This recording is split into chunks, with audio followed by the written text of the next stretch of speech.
Good morning students. आज हम लोग बीएससी पार्ट 3 पेपर 3 यूनिट 5 के स्विचिंग सर्किट्स के बारे में जानेंगे। मैं doctor Rupa Salhotra, assistant professor mathematics, doctor Radhabai शासकीय नवीन कन्या महाविद्यालय रायपुर में पदस्थ हूँ। स्विच क्या होता है सबसे पहले देखते हैं। Switch is a device use to control the current in an electric circuit. Switch एक ऐसा डिवाइस है जो कि इलेक्ट्रिक सर्किट में करंट को कंट्रोल करता है। If the switch is open, current does not flow through the circuit and if the switch is closed, current passes through the circuit.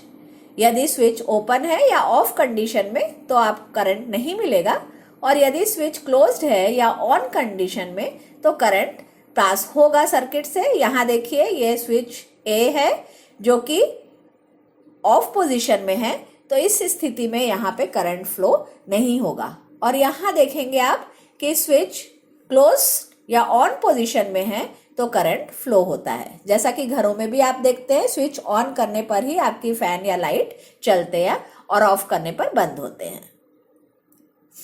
आइए अब जानते हैं कि स्विचिंग सर्किट डिजाइन क्या है।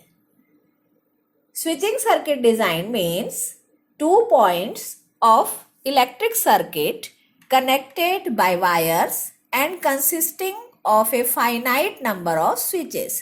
एक ऐसी व्यवस्था है या ऐसा इलेक्ट्रिक सर्किट है जो कि वायर और फाइनाइट नंबर ऑफ स्विचेस से कनेक्टेड हो। अब हम देखेंगे कि ऐसे कौन से वेज हैं, ऐसे कौन से तरीके हैं जिनसे कि हम इलेक्ट्रिक सर्किट को कनेक्ट कर सकते हैं। ये इंटरकनेक्शन 2 तरीके से हो सकता है। पहला है आपका पैरेलल और दूसरा है सीरीज। पैरेलल में दोनों स्विच पैरेलल होंगे और सीरीज में दोनों लाइन से होंगे। यहाँ आप देख सकते हैं ये पैरेलल और ये जो आपको दिख रहा है ये है सीरीज।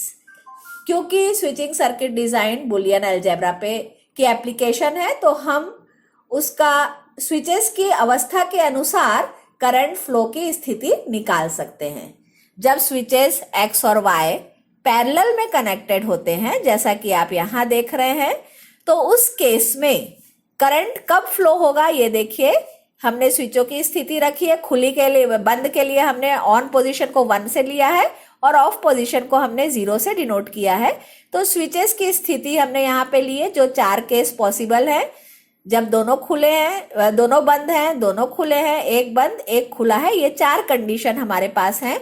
अब हम देखेंगे कि अगर पैरेलल है स्विचेस तो आपको कब करंट फ्लो होगा। तो बुलियन अलजेब्रा के हिसाब से आपका फंक्शन है x + y, तो यहाँ पे आपको सिर्फ उसी कंडीशन में करंट फ्लो नहीं होगा जबकि दोनों की वैल्यू 0 है, मीन्स दोनों स्विच जो है ऑफ पोजीशन में है। When switches X and Y are connected in series, जब ये स्विचेस सीरीज में कनेक्टेड हो, तो आप यहाँ पे देख रहे हैं कि दोनों स्विचेस जो है सीरीज में हैं, तो हमको जो आउटपुट मिलेगा वो इनका डॉट प्रोडक्ट मिलेगा बुलियन अलजेब्रा के अनुसार। तो यहाँ पे हमने यहाँ भी स्विचेस की कंडीशंस वैसी ली हैं। एक स्विच ऑन है तो दूसरा ऑफ, यहाँ ऑफ है तो ऑन, दोनों ऑफ और दोनों ऑन। और यहाँ पे आप देख रहे हैं आउटपुट फंक्शन में x.y है जो तभी 1 होगा जब दोनों 1 हो।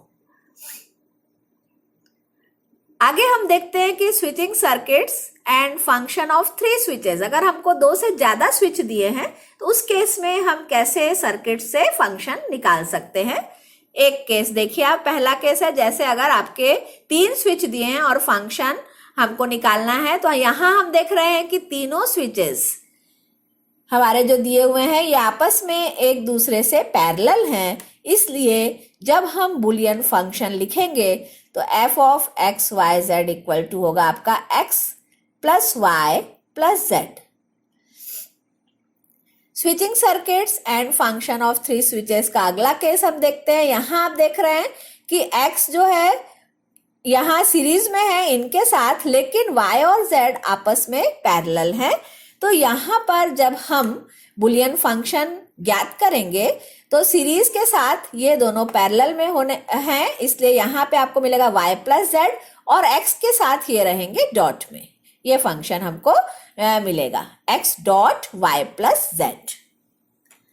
अगला केस हम देखेंगे नेक्स्ट कंडीशन थर्ड टाइप का, कि अगर इस टाइप से आपके स्विचेस कनेक्टेड हो, जैसा कि हम यहाँ देख रहे हैं, यहाँ x और y आपस में पैरेलल हैं, x और z आपस में पैरेलल हैं, लेकिन ये दोनों आपस में सीरीज में कनेक्टेड हैं। तो यहाँ पर जब हम बुलियन फंक्शन ज्ञात करेंगे तो वो फंक्शन होगा हमारा f of x y z equal to x plus y dot x plus z। ये देखिए आपका function x plus y dot x plus z।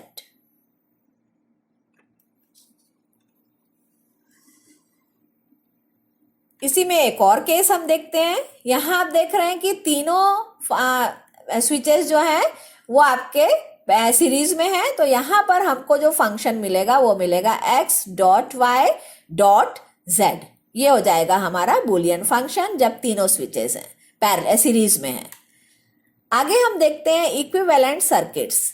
Equivalent circuits क्या हैं? तो दो स्विचिंग सर्किट्स, अगर हम दो स्विचिंग सर्किट ले रहे हैं then two switching circuits are called equivalent if in all position their closure conditions are same. If two circuits A and B are equivalent, we can write it as A is equivalent to B, means switching circuit equivalent होते हैं अगर उनकी closure condition same हो। ये हम truth table के द्वारा निकाल सकते हैं कि उनकी एंड सिचुएशंस जो है, मीन्स आउटपुट हमको जो मिल रहा है, अगर दोनों का सेम है तो दोनों स्विचिंग सर्किट जो हैं वो इक्विवेलेंट होंगे। अब कुछ क्वेश्चंस हम देखते हैं। क्वेश्चंस जो आपको पूछे जाते हैं वो या तो आपको सर्किट दिया है उसका फंक्शन निकालने कहा जाता है, या फिर हमको इक्विवेलेंट उसका सर्किट निकाल के और ट्रूथ टेबल से उसको वेरीफाई करना होता है। ये देखिए क्वेश्चन है आपका, सिंपलर सर्किट हमको ड्रॉ करना है for the following diagram and verify the equivalent circuit by truth tables. ये हमको सर्किट दिया हुआ है। इस सर्किट के हिसाब से जब हम बुलियन फंक्शन बनाएंगे तो एफ एक्स वाई, क्योंकि दो ही स्विचेस हैं आपके, वो हो जाएगा ये आपस में सीरीज में और एक दूसरे के साथ पैरेलल में है, तो हमको फंक्शन मिलेगा f of x y equal to x dot y plus x dot y dash plus x dash dot y dash. ये होगा हमारा बुलियन फंक्शन, जिसको हमको बुलियन अलजेब्रा की हेल्प से सॉल्व करके सिंपलर फॉर्म में चेंज करना है। आइए देखते हैं कि कैसे हम इसको सिंपलर फॉर्म में ला सकते हैं।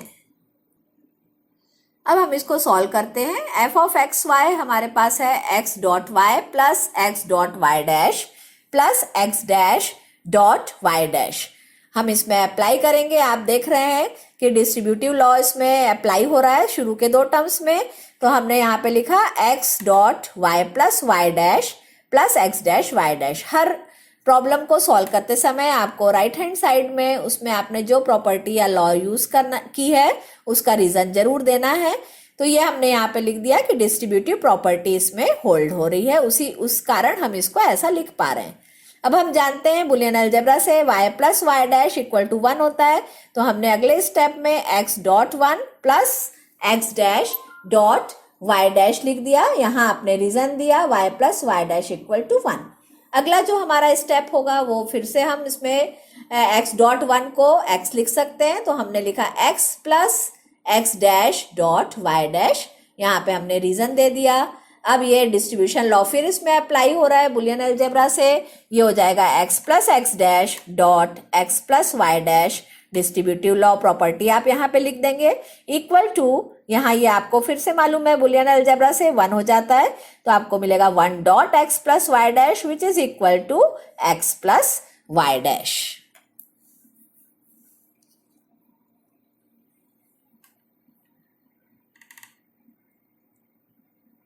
तो हमारा सिंपलर फॉर्म आया फंक्शन का x प्लस वाई डैश। अब हमको देखना है कि कंडीशंस, क्लोजर कंडीशंस दोनों के लिए सेम हैं कि नहीं हैं, और ये हम देखेंगे इनके ट्रूथ टेबल्स बना के स्विचेस की डिफरेंट कंडीशंस के लिए कि हमारे दोनों फंक्शंस जो पहले दिया हुआ था और जो हमारा इक्विवेलेंट आया उसके लिए दोनों के लिए क्लोजर कंडीशंस सेम है कि नहीं। Means x dot y plus x dot y dash plus x dash dot y dash जो कि इक्विवेलेंट आया एक्स प्लस वाई डैश, इनकी क्लोजर कंडीशंस हमको चेक करनी है। आइए ट्रूथ टेबल्स के द्वारा देखते हैं कैसे हम इनको बता सकते हैं। जो फंक्शन हमको दिया था पहले हम उसका ट्रूथ टेबल बनाएंगे और उसके बाद फिर हम जो हमारा इक्विवेलेंट फंक्शन आया उसका ट्रूथ टेबल बनाएंगे। तो ये आपका ट्रूथ टेबल हुआ x dot y dash x dash dot y dash. तीनों क्योंकि पैरेलल में है तो पैरेलल के लिए आपको कंडीशन मालूम है कि कोई भी एक स्विच अगर ऑन पोजीशन में है तो हमको ऑन पोजीशन मिलेगी। तो यहाँ पे आपको 1 मिल गया ऑन पोजीशन। ये तीनों क्योंकि ऑफ पोजीशन है इसलिए हमको यहाँ पे आउटपुट में ऑफ पोजीशन मिली। यहाँ 1 है आपका इसलिए ये ऑन पोजीशन हुई, यहाँ भी 1 है आपका इसलिए ये ऑन पोजीशन हुई। तो हम यहाँ पे देख रहे हैं कि हमको स्विचेस की अलग अलग कंडीशंस के लिए आउटपुट जो मिल रहा है वो इस टाइप से मिल रहा है। अब हम जो हमको इक्विवेलेंट फंक्शन मिला है उसके लिए ट्रूथ टेबल बनाएंगे और चेक करेंगे क्या उसकी भी क्लोजर कंडीशंस यही है।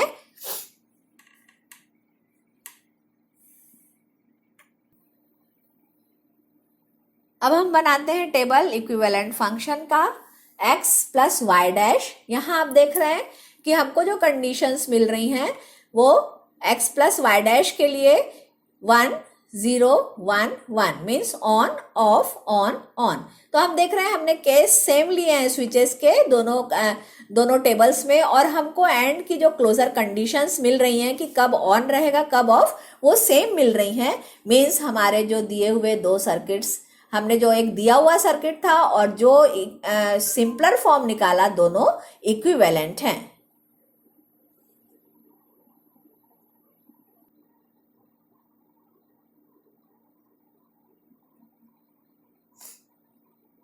तो हम इस तरह से दोनों सर्किट्स को इक्विवेलेंट शो कर सकते हैं।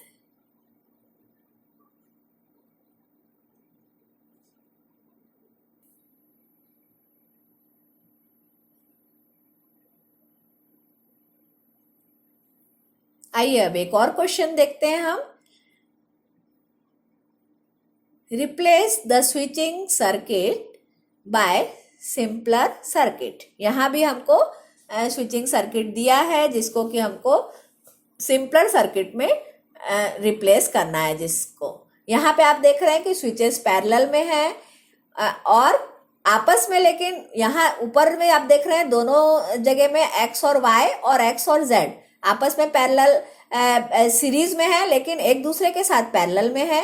नीचे आप देख रहे हैं कि z x और yz के साथ सीरीज में है लेकिन x और yz आपस में पैरेलल में है। इसमें भी yz जो है वो आपस में सीरीज में है।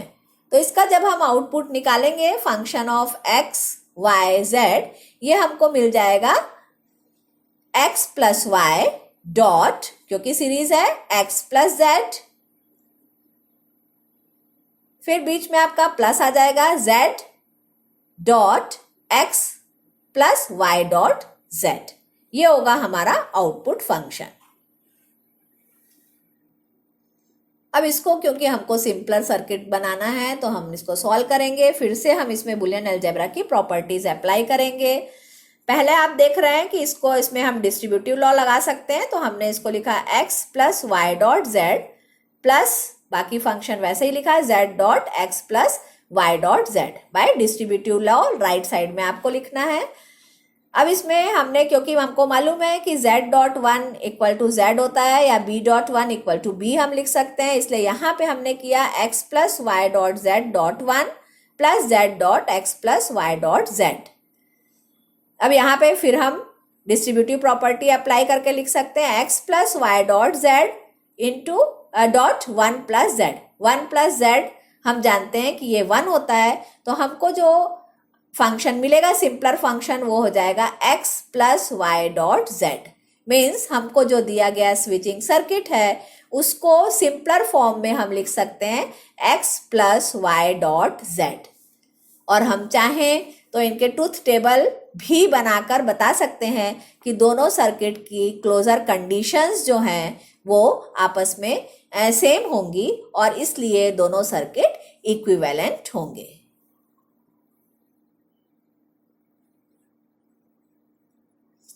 तो आज हमने स्विचिंग सर्किट के बारे में जाना। आपने डिटेल में देखा कैसे हम क्वेश्चन सॉल्व कर सकते हैं, कौन कौन से रूल फॉलो हो सकते हैं। इनके क्वेश्चंस अब आप सॉल्व करके देखिएगा। Thank you.